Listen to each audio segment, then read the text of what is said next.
अस्सलाम वालेकुम, welcome back to my channel. आज मैं आपके साथ एक बहुत इजी ब्रेकफास्ट की रेसिपी शेयर कर रही हूँ जो यकीनन आपको बहुत पसंद आएगी और मिनटों में तैयार हो जाएगी।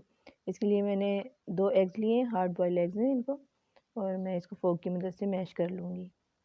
फोक की मदद से मैश करने से ये आसानी होती है कि बहुत अच्छे से हम सारे पार्टिकल्स को मैश कर सकते हैं और कोई टाइम भी नहीं लगता। अच्छे से हम सब चीज़ों को मैश कर लेंगे। देखिए अंडे मैश हो गए। अब 1 टीस्पून भर के मैंने इसमें फ्रेश कुटी हुई काली मिर्च डाल दी है और 1/4 टीस्पून सॉल्ट और 1/4 कप मेयोनीज़ का।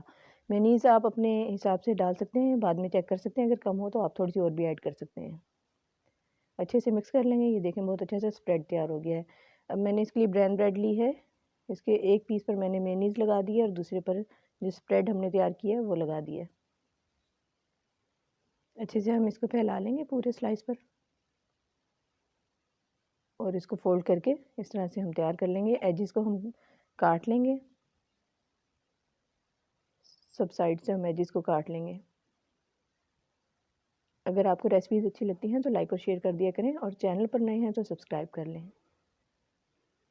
ये देखें सारी साइड्स हमने कट कर दी हैं और अब हम इसकी ट्रायंगल काट लेंगे। मज़ेदार हमारा ब्रेकफास्ट तैयार हो गया है। एग सैंडविचेस ज़रूर ट्राई कीजिएगा। आई होप कि आपको बहुत अच्छा लगेगा और यकीनन आप अपना फीडबैक भी मुझे देंगे। चैनल को सब्सक्राइब करना ना भूलिएगा। Thanks for watching.